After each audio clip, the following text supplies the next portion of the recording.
Hello friends, welcome back to my YouTube channel paradise bird. तो friends, आप लोग एक ही बूंद इश्क में देखेंगे कि तारा को पता चलता है कि अगर इस कलयुग में कोई राम है तो वो मृत्युंजय है। और फिर आगे आप लोग देखेंगे नंदिनी बताती है तारा की माँ को मासूम लड़की का रेप किया है जीजू ने। मृत्युंजय सिखावत एक खूनी है और तभी माँ नंदू के एक थप्पड़ लगा देती हैं। और फिर आगे आप लोग देखेंगे कि तारा सोच रही होती है अगर मृत्युंजय बेगुनाह है तो तारा उसे मौत के मुंह से भी छीन कर ले आएगी। ये तारा का वादा है। और फिर तारा सोच रही होती है मृत्युंजय के बारे में और सोच रही होती है कि अगर कलयुग में कोई राम है तो वो सिर्फ मृत्युंजय है। और फिर फ्रेंड्स, आप लोग आगे देखेंगे कि तारा की माँ कहती है नंदू से, शर्म आनी चाहिए तुझे अपने जीजा जी पे ऐसा इल्जाम लगाने पर।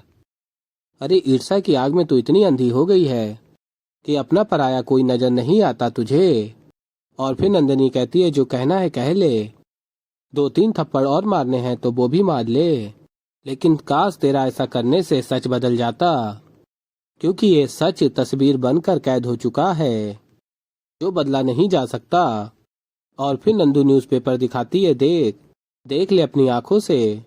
और फिर तारा की माँ कहती है नंदू से तूने कभी मुझसे झूठ नहीं बोला, लेकिन इतना बड़ा सच छिपाया तूने मुझसे।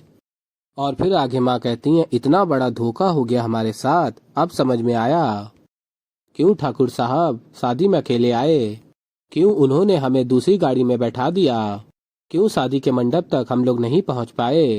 हमें तो कुछ पता नहीं था, लेकिन तारा वो तो पहले ही दिन सब समझ गई होगी, तो फिर क्यों नहीं किया तूने शादी से इनकार। हमारी जिंदगी में थोड़ी सी खुशियां डालने के लिए तूने अपने पूरे दामन को जला लिया। हमें अपनी थोड़ी सी तकलीफ से बचाने के लिए तारा तूने जिंदगी भर के लिए दर्द से रिश्ता जोड़ लिया। क्यों तारा, क्यों तूने ऐसा किया। और फिर फ्रेंड्स, आप लोग आगे देखेंगे कि तारा घर जाती है और सोच रही होती है इस अधूरी कहानी का पूरा सच क्या है।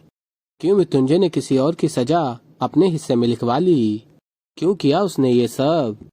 और तभी छोटी सर की मालिश कर रही होती है और तभी मृत्युंजय कहता है क्या कर रही है, दर्द बढ़ा रही है या कम कर रही है।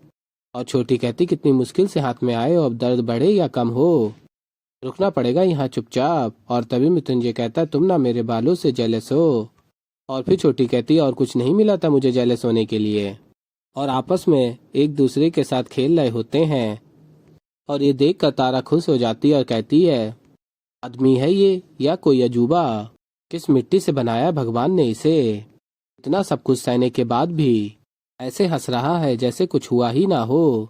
किसको बचाने के लिए अपने ऊपर इल्जाम ले रहा है, ये क्यों कर रहा है ये सब।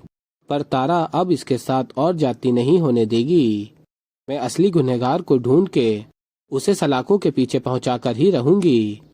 एक बेकसूर को सजा नहीं होने दूंगी, मैं कभी नहीं होने दूंगी। और फिर मृत्युंजय छोटी से कहता ठीक से करना। और फिर छोटी चली जाती, कहती मैं नहीं करूंगी, जाओ। और फिर आगे आप लोग देखेंगे कि मृत्युंजय देखता है तारा को और तारा मृत्युंजय को देख रही होती है। और फिर आगे आप लोग देखेंगे कि तारा की माँ बहुत रो रही होती हैं और कहती हैं मैंने ही तारा को उस कैदी के हवाले किया था, तो मैं ही अपनी बच्ची को उसके जंगल से उसे बचाऊंगी।